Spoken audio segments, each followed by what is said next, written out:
Good morning viewers and welcome to the EduSat live lecture for the Management and Professional Studies.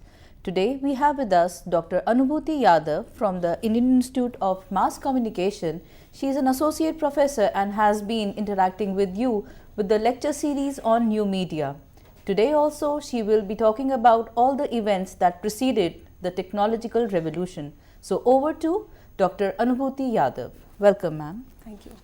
Hello everyone. Today we'll be discussing about technological revolutions, and when I'm saying technological revolutions, we'll be discussing in context of communication and mass communication, because this is a series on mass communication, new media, and we know that there are a lot of innovations that taken place as far as the technology is concerned, and those innovations, developments in the field of technology led to the emergence of various medium. So this is what we are going to talk about. Now if we look at today, nowadays we are living in information age, and when I'm saying information age, this is the age in which information has become a commodity that is quickly and widely disseminated, and we are all surrounded by innumerable messages which are originating from a wide variety of media, which includes newspaper, radio, television, books, online medium. So the sources for information are many, and with the sources, there's a lot of information also, and the messages in the form of text, audio, video, infographics are available so that people can satiate their information need in variety of ways. Now these wide variety of media forms which we witnessed nowadays, which means that the television, radio, internet, telephone, this is actually the result of technological developments which had happened in the past, and especially in the field of communication. Now when we are talking about the developments, there are four major developments which had happened. In fact, especially like when we are talking about the communication, and these developments can be labeled as revolution. And with each revolution, emerged a new medium which actually offered a new and improved way of constructing as well as disseminating messages. And in this lecture, we shall discuss about the technological revolutions that has taken place in the communication, which resulted in the emergence of one particular medium. And we'll be tracing the history from the printing to the digital, and we'll try to find out what all developments had happened in those particular, when we talk about those particular medium. Overview of major technological revolutions in communication. The technological revolution in media and communication has influenced the media industry as well as society as a whole. Now, if we look at the way we are consuming messages, we have totally changed the way we are communicating, we have totally changed the way we are receiving messages. And if we compare ourselves with our children, we know that the way they are consuming media messages are totally different. If we compare us with our parents and grandparents, we knew that they consume media messages in a different way. Now there is one emerging trend nowadays, and that is called media hopping. Media hopping is actually the result of the large number of the media formats and the media available for people to consume. Media hopping, it's a new term, and it's because of the emergence of new media. But we always had this term which is called channel surfing and channel hopping. Now when we talk about the channel surfing and channel hopping, it is basically deals with the electronic media, which means your television or radio. So when we are talking about television, we are talking about the surfing different channels, because nowadays there are hundreds of channels, thousands of channels available for people. There are a number of radio stations which are available. So what people are doing is that they are surfing from one channel to another channel, and that is what is called the channel hopping and channel surfing. But in this, the movement is the movement is within the medium, which means that in that particular medium you are moving from one particular channel to another channel, or one particular program to another program. But when we talk about the media hopping, here the movement is little complex, and here the kind of movement which we are talking about is from one medium to another. For example, you are reading a newspaper in the morning, and when we talk about the newspaper nowadays, there is this app available. There is an information related to that, a live app. So the moment you want to watch a video, so you just have to scan one particular thing, and you can move on, and you can see the video on your phone also. So what you are doing is that in that particular case, you're moving from a print medium to an online medium. So the movement is happening from one medium to another medium, and at the same time in one particular medium also the movement is happening, which is from one particular content to another content. So in media hopping there is two kind of movement which is happening. One is from one medium to another medium, and then within the medium, which means from one content to another medium. So this is the new trend which is emerging nowadays with the emergence of various movement. Now communication revolution can actually be viewed as a mix of revolution and evolution, the influx of new and enhancement of the older products. Together they brought about massive changes in the world around us. And when we are talking about the four major technological revolution, this is something which I have taken from a book which is called Revolutions in Communication. And Bill Kovrick is the author of that particular book, and in his book which is titled as Media History from Gutenberg to the Digital Age, he explores four major epochs of mass media history through the technology that characterized the development, printing, imaging, broadcasting and digital media. The historical narrative of media revolves around technological changes, a common thread that unites the global media history. So whenever we are talking about history, and especially when we are talking about the global media history, we are concentrating more on the technological developments which had happened. And now let us trace these technological developments which had happened in the field of communication. The first revolution which had happened was the printing revolution, and this is something which was given by Thomas Carlyle, and he has written in 1833, he who first shortened the labor of copyists by device of movable types was disbanding hired armies and cashiering most kings and senates and creating a whole new democratic world. He had invented the art of printing. Now, there are two major things in this particular explanation of printing revolution. The first one was the disbanding hired armies. When we are talking about disbanding hired armies, that means that earlier whenever something had to be written or a book had to be written, there are a lot of people who were involved in that. The monks or scribes, they used to write. So with the evolution of printing, so these hired armies were disbanded, and cashiering most kings and senates, which means that we have taken power away from these kings and senates, because these people, they had control of knowledge till that particular time.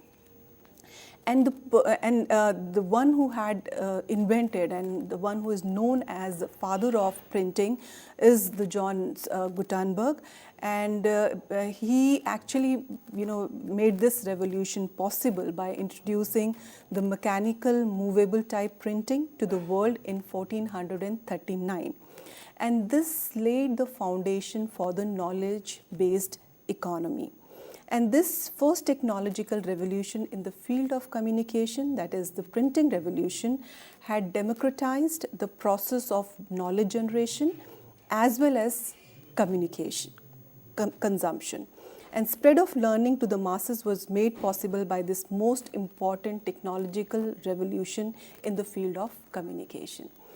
When I am saying democratized, which means, we've discussed this earlier also, that till that time, this power to create knowledge and consume information was with very few people.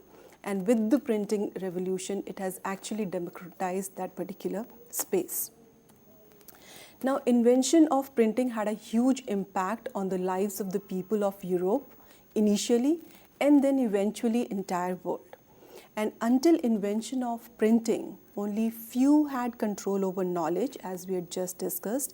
The monks used to write the entire book, and since it used to take many years to write one particular book, the books which were written at that point of time, they were very, very expensive.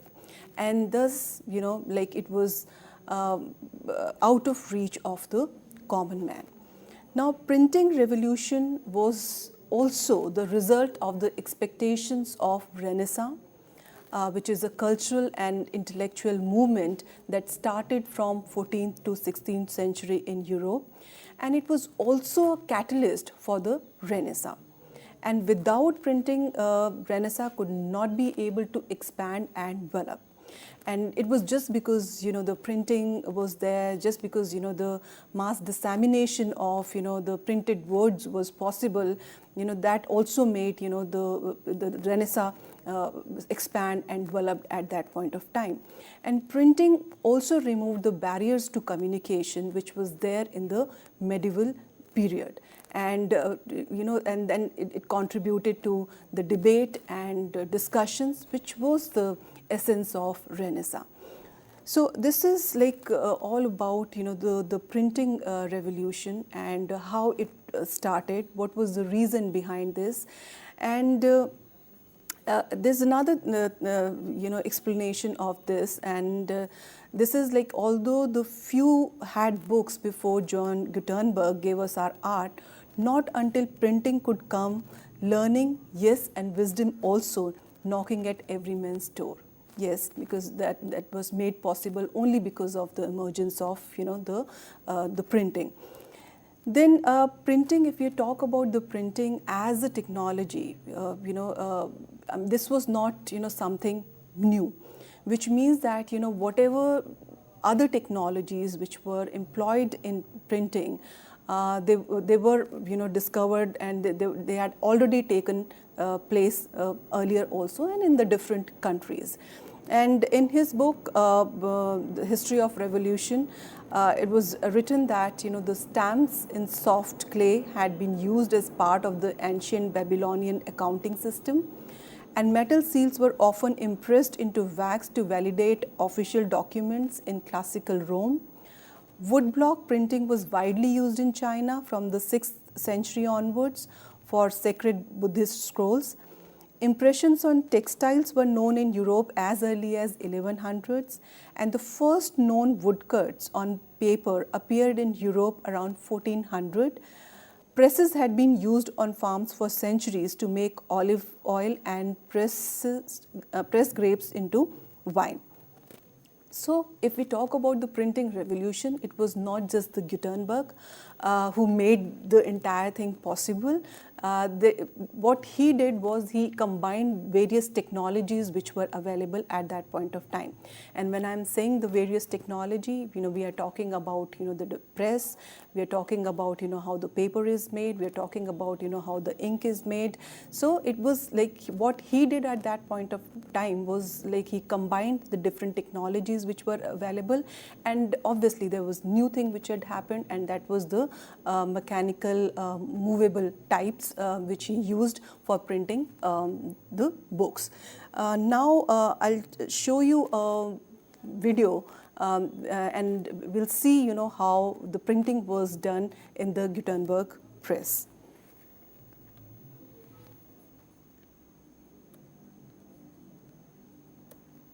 Been invented in China and come to Europe through Italy. Now the paper was being made for use by the scribes, and so it was hard and slick. It didn't work very well with Gutenberg's oil-based ink, and so he had to dampen the paper to soften it up. So he actually printed on slightly dampened paper. Now I knew that if he just laid a sheet on like that and rolled it into there and did an impression, he could lay every piece on exactly the same, especially when he prints on the back. He's got to line those columns up exactly. So that's the next big problem he has to solve. What's the answer to that? Well, here it is right here. The tympan and the frisket. So we'll open that up. This is called the tympan. It's just leather over a frame, which provides a place for us to put our paper on. And these little points called duckbills position it up and down. And then we have a mark here for left and right. Now watch this. This is very important. These pins poke through the paper. And when he prints on the other side, he puts the paper back on through those same holes, and that gives him exact register from front to back. So those columns are lined up perfectly. Now he has to have something to hold the paper against the tympan. It's called the frisket. We fold it down. It's cut out there where we're going to print, and it also allows us to lift that paper back up off that sticky type without tearing it or smearing it. So now we're ready to fold the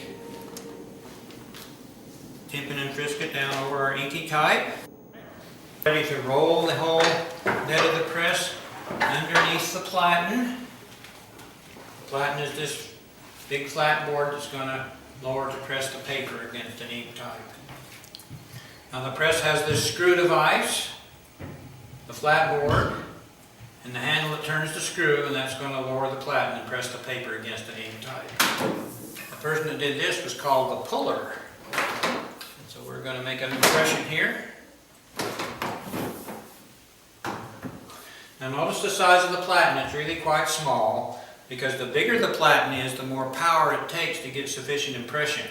And so we've only printed the first page there, so we've got to roll it out to print the second page.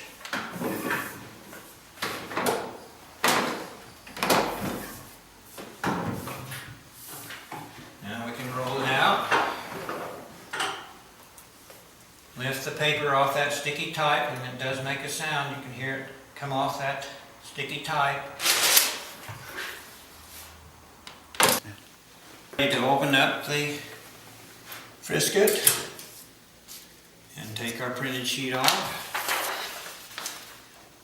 And there we've printed 2 pages of the Gutenberg Bible on a genuine copy of the Gutenberg press using real Gutenberg type.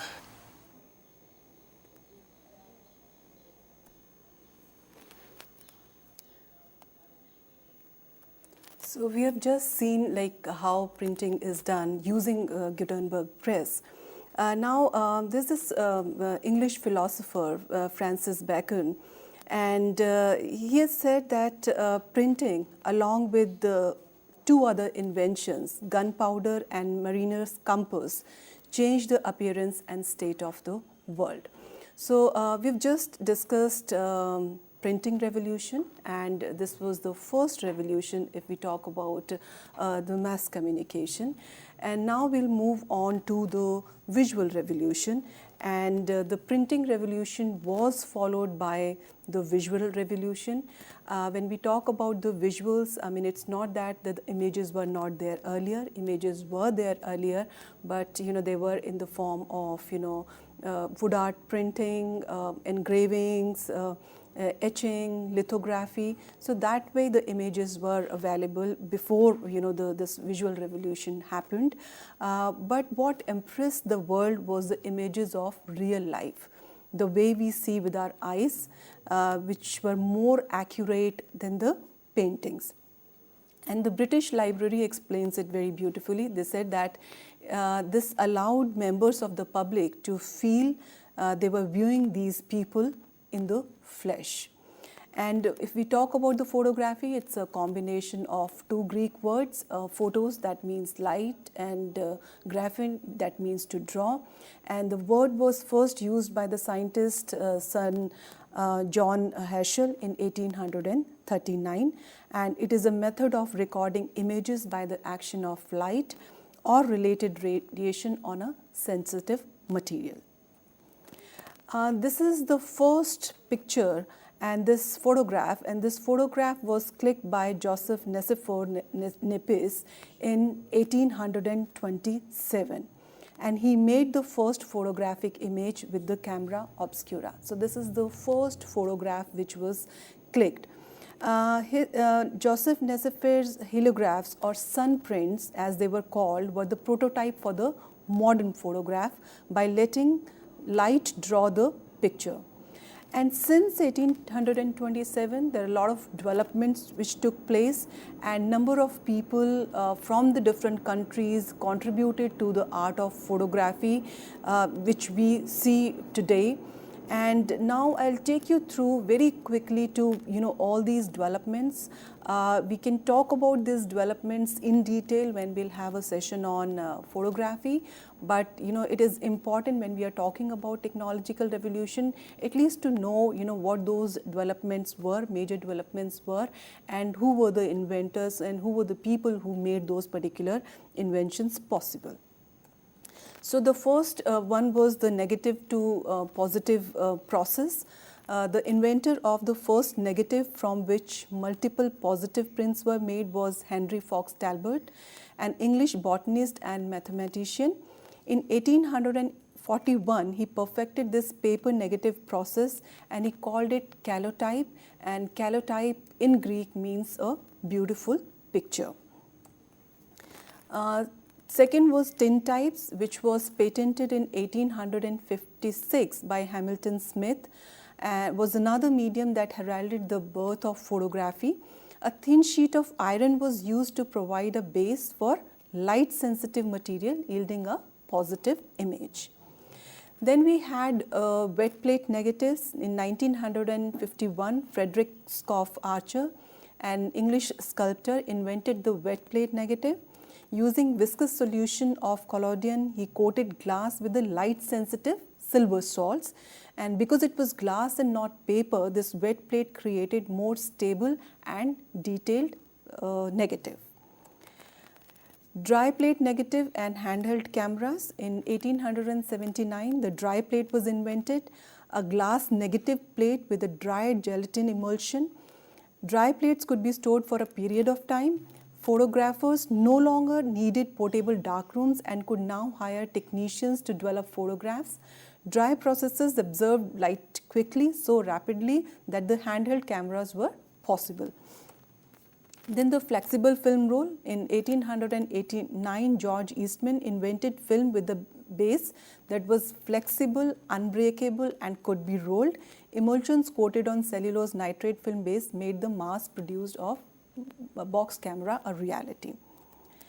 So these were some of the developments, and this actually requires a lot of explanation, but yeah, it will give you a glimpse of what all happened in between. Like one is that when the first photograph was taken and the kind of photographs we see right now.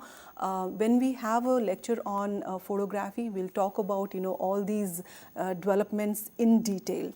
Now, coming on to the images, we know that images, they do have a lot of power, and it is said very often that a picture is worth 1,000 words. A picture can document history, it can explain a process, it can visualize an abstract, it can depict a story, it can capture an emotion.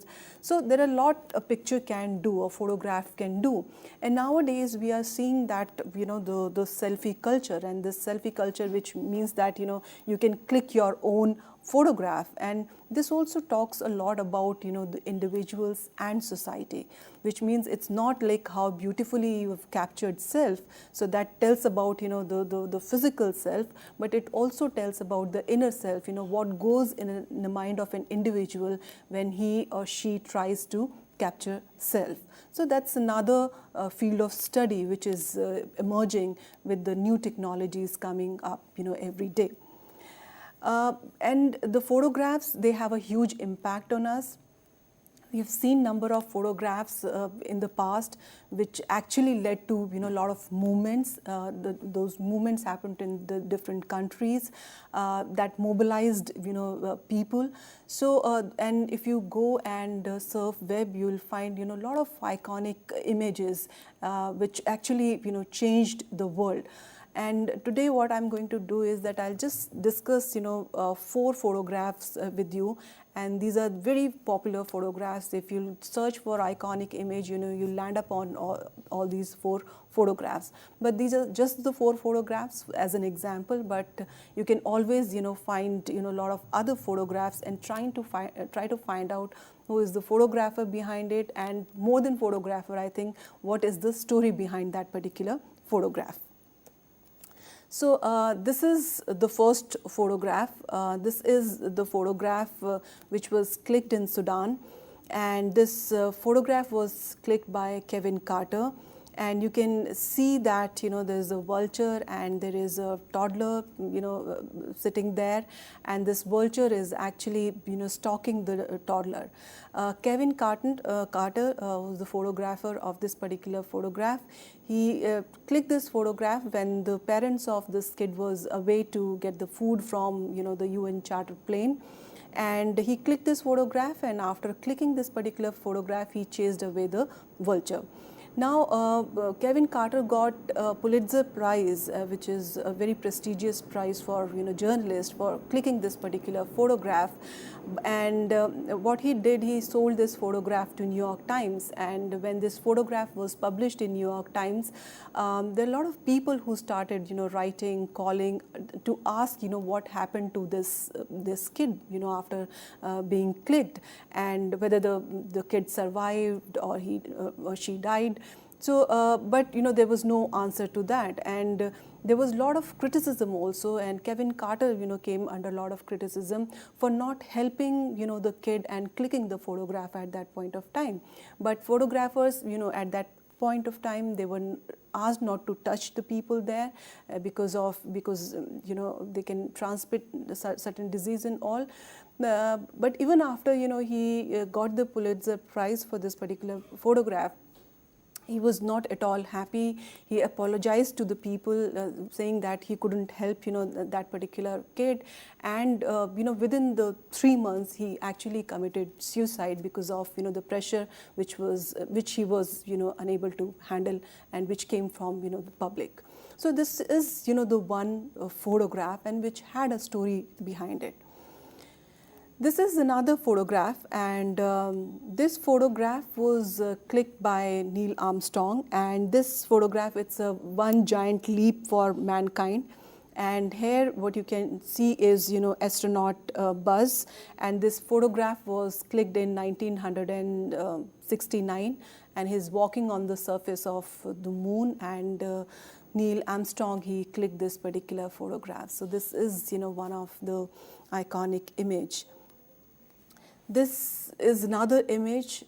If you search the web, and you'll always find this particular image, and this is an image of a 12-year-old orphan refugee girl from Afghan, and this particular photograph came in National Geographic, and the photographer of, and the name of this girl is Sharbat Gula, and the name of the photographer of this particular photograph, it was published in National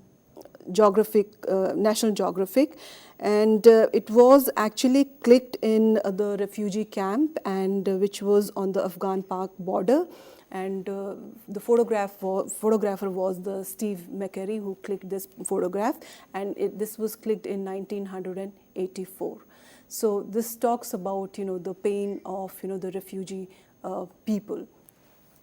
Another photograph which is very recent, this photograph is of Island Kurdi, and this is the drowned boy who was washed up to the Turkish shore, and one Turkey journalist from Turkey clicked this particular photograph. And this is also a very heart-wrenching photograph, I mean, wherein you're talking about the issues which are related to refugees, and this photograph actually galvanized the public support for this refugee cause, and it also compelled policymakers to think about the issue related to humanitarian crisis and what all they have done regarding this particular thing. So these are the 4 photographs which are very important photographs, and which raised number of issues. So till now we have discussed about the printing revolution and the visual revolution with some examples of photographs, and now we'll be talking about digital revolutions and electronic revolution after this break.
We have just discussed about the printing revolution and visual revolution. In visual revolution, we talked about photography, but we talked about the static photography.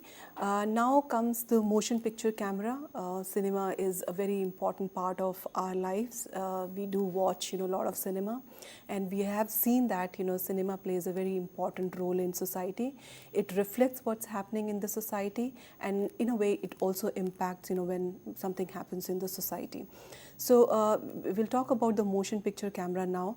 When this thing was invented, even the Lumiere brothers who were responsible for this, they did not know that the cinema will be such a flourishing business one day. And in the words of Auguste Lumiere, he himself said that my invention, the motion picture camera, can be exploited as a scientific curiosity, but apart from that, it has no commercial value whatsoever. So this is which was said by Auguste Lumiere. I mean, he didn't know at that point of time that there will be a time when cinema will be a very flourishing business. The Lumiere brothers were the inventors of cinematography, a compact and portable machine which with a few adjustments could be used as a camera or projector or a printing machine. To Lumiere brothers, cinema was just an extension of photography, and hence they captured events from a static position and therefore had a single point of view. So this was a little bit about the motion picture camera. Now we'll come on to the electronic revolution. Now when we talk about the electronic revolution, there are 3 major developments happened as part of electronic revolution. The first one was the invention of telegraph and telephone. The second one was radio, and the third one was TV. So we'll be talking about all these. Now why we wanted to have this invention or like technology like telegraph or telephone, and the reason behind this was like we wanted to transmit messages in a faster way. And there have been number of cases wherein a lot of problem occurred because one particular message reached to certain people after a lot of time. There was a delay in reaching that particular message to the target audience. One such example is the delay in the news of a peace treaty that was signed by United States and Britain to the armies. When the United States and Britain fought the battle on January 1815, the armies in the field could not have known that a peace treaty had been signed before Christmas of 1814. It took 7 weeks for this information to reach from London to Louisiana. So that was the problem, and this resulted in loss of lives on both the sides. So the telegraph and telephone actually could have solved this problem, and then came the telegraph and telephone as a technology. Now, though when we talk about telegraph and telephone, they are usually considered as one-on-one communication devices. So why are we talking it in the context of mass communication?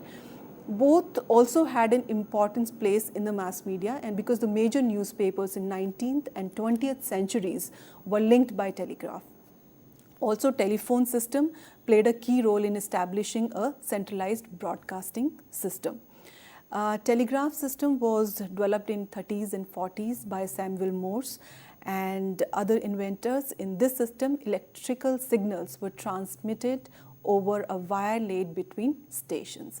And Alexander Graham Bell was awarded the first US patent for the invention of the telephone in 1876. So both telegraph played a very important, telegraph and telephone played a very important role in transmitting messages from one place to another.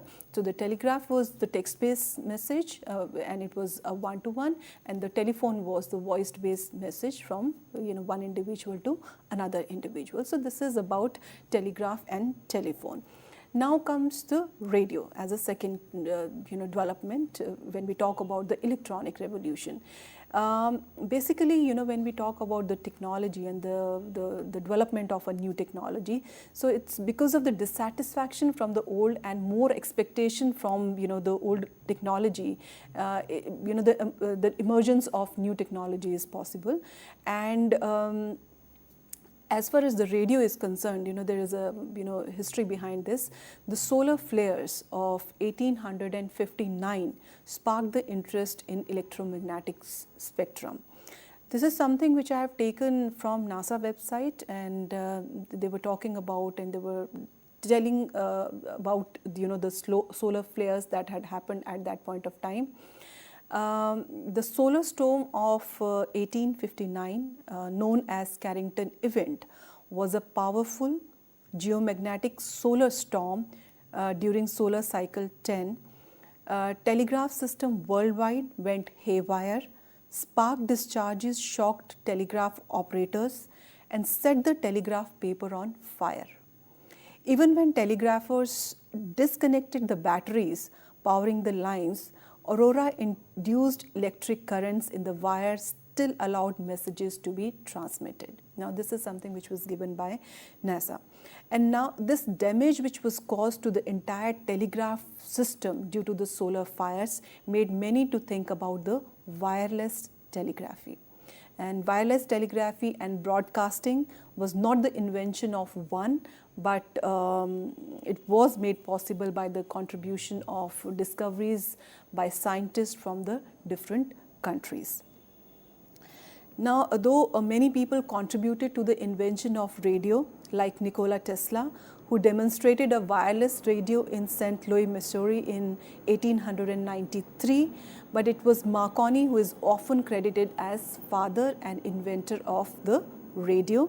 And the reason for this is that he was given the first wireless telegraphy patent in 1896 in England. And it was the transmission of signals on December 21, 1901 across the Atlantic Ocean that earned him a very respectable position in the history. So the way we talked about visual being a very powerful medium, images being a very powerful medium, radio is also a very powerful medium. And there is one example which I wanted to share with you. When this one radio program which was broadcasted on Columbia Broadcasting System in America in 1938 created a mass panic. The name of the program was The War of Worlds, and this episode was adaptation of H.G. Wells' novel The War of the Worlds. Of course, it was a drama, but the way it was presented by filmmaker Orson Welles, people took it as a reality, and there was a mass hysteria. They just thought that program was real, and this program talked about the alien invasion by Martians, and they felt that the aliens are there. Most of the people, they just left their homes and they just went out, and there was a mass hysteria at that particular point at that place just because of a radio program. And this is how, this is something which I had taken from that particular program only. A huge flaming object had struck a farm near Grover's Mill, New Jersey. A newscaster described seeing an alien crawl out of spacecraft. "Good heavens, something's wriggling out of shadow," he reported. "It glistens like wet leather, but that face, it is indescribable." So this shows the power of the medium, the radio as a medium. And when we discuss about, the magic bullet theory, which talks about, the strong, the power of media on its target audiences, we usually take this as an example, wherein, the people, they think whatever is coming on, media, whether it's radio, television, as a reality, and it affects them a lot. Now, coming on to the second major development, the third major development, in fact, television, capturing moving images to screen. Now, it is said that the television was invented in 1926, but that time it was not known as television, rather it was called televisor or mechanical television, and this was created by John Loy Baird, Scott, born in 1888. John Baird is generally regarded as the father of television. Now, even in television, the television as we see today is the result of the experiments on two distinct different technologies. One, the attempts to build mechanical television system, which was based on the rotating disc, and the second was to build an electronic TV using cathode ray tube. So electronic television system worked better, and that eventually replaced the mechanical systems. Now, this was all about television, radio, telegraph and telephone, the three major developments which we can put under electronic revolution. Then came the digital revolution, and according to International Telecommunication Union, this is how they describe digital revolution. The rapid growth of information and communication technologies and innovation in digital systems represent a revolution that has fundamentally changed the way people think, behave, communicate, work, and earn their livelihood. This so-called digital revolution has forged new ways to create knowledge, educate people, and disseminate information. It has restructured the world, conducts economic and business practices, runs government, and engages politically. It has provided for the speedy delivery of humanitarian aid and healthcare, and a new vision for environmental protection. It has even created new avenues for entertainment and leisure, as access to information and knowledge is a prerequisite to achieving the MDGs, Millennium Development Goals. It has the capacity to improve living standards for millions of people around the world. Moreover, better communication between peoples help resolve conflict and attain world peace. This is the definition of digital revolution that is being given by International Telecommunication Union. Now, two technological factors that led to the digital revolution are personal computers and the internet. Now, this technological revolution began in 1960s when the foundation of modern internet was laid by the Department of Defense through the ARPANET program. And the first personal computer were introduced in early 1970s. Lot of technological innovation which had happened in the past and is still happening is shaping the digital world every day, and each innovation triggered another, and there is continuous development which are happening in information and communication technologies. Now, to understand how web has evolved, it has been divided into three versions: Web 1.0, Web 2.0 and Web 3.0. Now, we will be discussing about Web 1.0, 2.0 and 3.0, and we'll try to find out what are the major difference in these, if we are talking about the web, what is the major difference between these three versions of web. So Web 1.0, according to Tim Berners-Lee, he is the creator of web.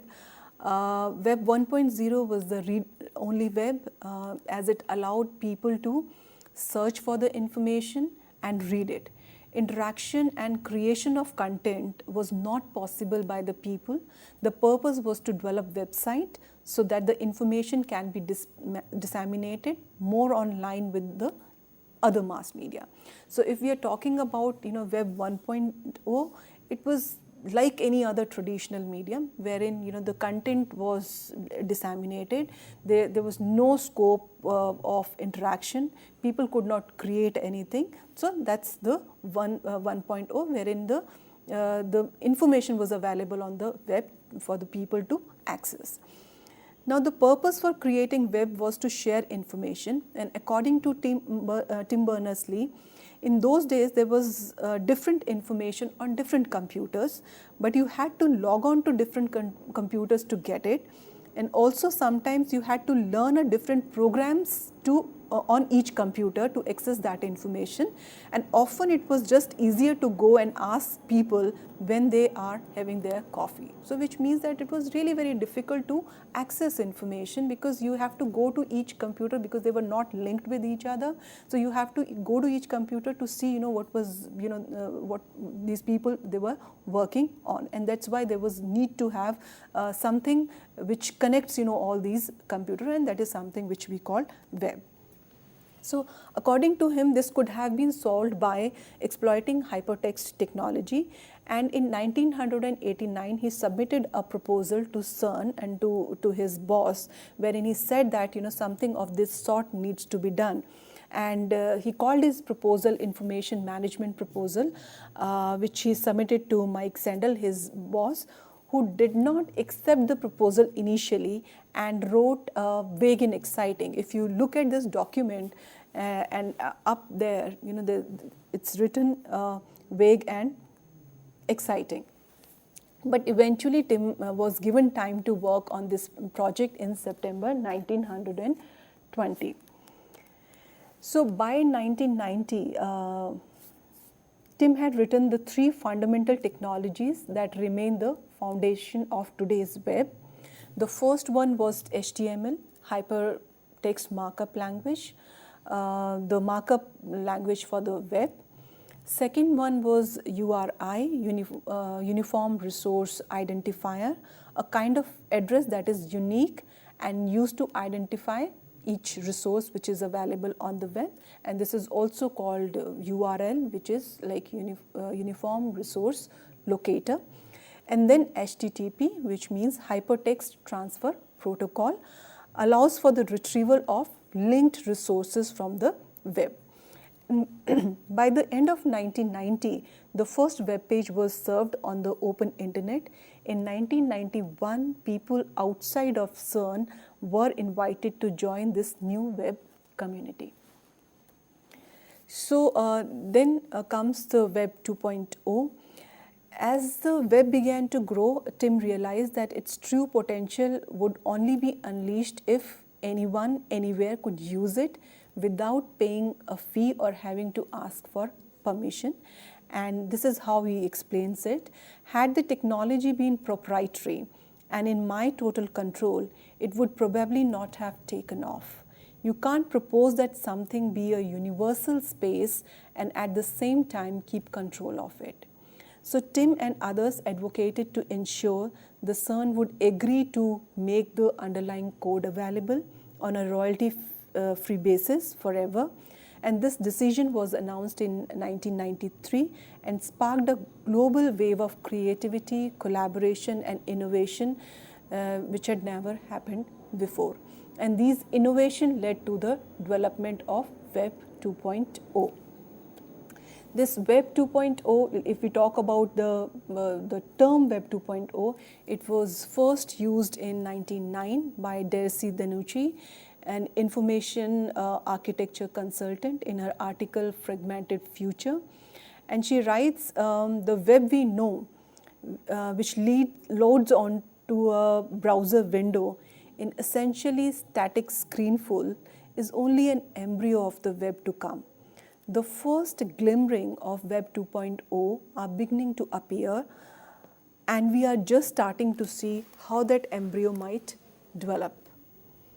The web will be understood not as a screenfuls of text and graphics, but as a transport mechanism, the ether through which interactivity happens. It will appear on your computer screen, on your TV set, your car dashboard, your cell phone, handheld game machines, maybe even your microwave oven. So the term was first given by the Desi Danucci, but this term was popularized by Tim O'Reilly at the O'Reilly Media 2.0 conference in 2004. So if we talk about Web 2.0, what exactly are the features of Web 2.0? Which means that it allows people to have the dialogue with the people who have created the content. The interaction is possible. At the same time, the people are also in a position to create messages. And the examples of most of the 2.0 platforms are the social media, the social networking website, wherein people are creating messages, they are writing posts, they are uploading photographs, YouTube as a platform, Twitter as a platform, which actually runs on the content which is being developed by the people. So the main feature of 2.0 is when the people are in a position to create content, to upload content on the web, and they are also in a position to interact, in the sense that when we talk about Web 1.0, there was no option of hyperlinks there on any page, and here there's always an option of hyperlink, which means that you can connect one information with the another information. So this was about Web 2.0. Now coming on to the Web 3.0. I mean, Web 3.0, many believe is the era of personalization. The computer will remember and keep record of your various searches and will offer you the results that are personalized for you. It is an extension of 2.0 and has a lot of qualities. However, the web is where you do not do the work. The computer does it for you. The web is going to simplify your search, and this third generation of web is also known as semantic web. And according to Tim Berners-Lee, and he said that I have a dream of web in which computers become capable of analyzing all the data on the web, the content, links and transaction between people and computers.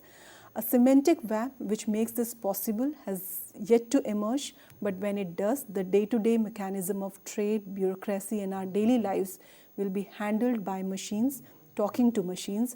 The intelligent agents people have touted for ages will finally materialize. So this is Web 3.0, wherein we are talking about the era which is going to be a personalized, wherein depending upon what you searched on the web, next time if you'll search something, the computer will interact with your previous search queries and offer you result. And this is something which has started happening, and now we are at a stage wherein we are moving on to the Web 4.0 also. And so this was all about the technological revolution in context of mass communication. We talked about printing revolution. We talked about electronic revolution. In electronic revolution, we discussed about the telegraph, telephone, radio, television. Then we also discussed about the visual revolution, which came after the printing revolution, and then the fourth one was the digital revolution. So when we talk about this technological revolution, it's a continuous process. It keeps happening, and with the every technological innovation, there is chances that the new medium will emerge, and if not new medium, the new ways of packaging of content will. That is something which we can witness. And we've seen that even in the past, when we talked about all these technological revolution, one innovation led to the another. And third major point which came across was that it was not, any technology or any revolution is not the result of the work of one particular individual. It was the result of, the many people collaborating, working on, the different technologies, and then you are combining different technologies so that, some revolution can happen. So it was, though yes, in the past, this is what we have read till now, that we consider someone as a father of radio, someone as father of television, but if we really want to understand, we have to go into the nitty-gritties, and we really have to find out that who all were responsible for the emergence of that particular medium at that particular point of time. And if we'll study it in a deeper way, we'll realize that it's not one individual, but it's the community, it's the group of people who were involved in those technological revolutions. So that is all from my side. Thank you. Thank you so much, ma'am, for this very enlightening lecture. We discussed from the beginning of media, from printing press and moving to electrical and electronic revolution. Ma'am, I would like to ask about the medium hopping that you were talking about. So this has occurred across generations also. We have hopped across medium, and there has been always overlap. So is there chances of this kind of hopping leading to redundancy of certain medias over time? No, see, when we talk about emergence of any new medium, so like with the emergence of any new medium, I mean the older medium doesn't become redundant, right? We call it a displacement effect, right? Which means that whenever there is a new technology, new medium, they'll try to make a place for itself, but that doesn't mean that the previous one will no longer exist. So which means that it depends upon how would you like to consume media messages. So there were times wherein the people just had access to radio, but they, there are a number of people who would like to consume information in a visual way, right? So for those people, yes, now the television is also available, the net is also available. There are certain people, who feel comfortable with the print, but there are certain people who don't feel comfortable with the print.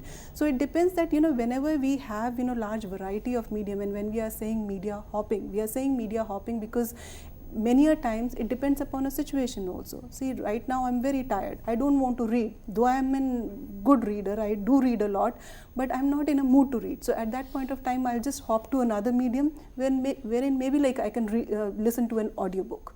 So this is what and it won't make any medium redundant. It's just that they'll try and create a place for themselves, in that particular landscape.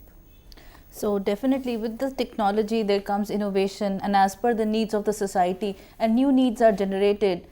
We may never have thought about how the web is going to affect us, and it is showing us the dreams for future. So hoping that in this lecture series we will be knowing more about how the development of media occurs. So dear students and viewers, I would request you, if you have any queries and questions, please do write into us so that ma'am can answer it for you in her next lecture.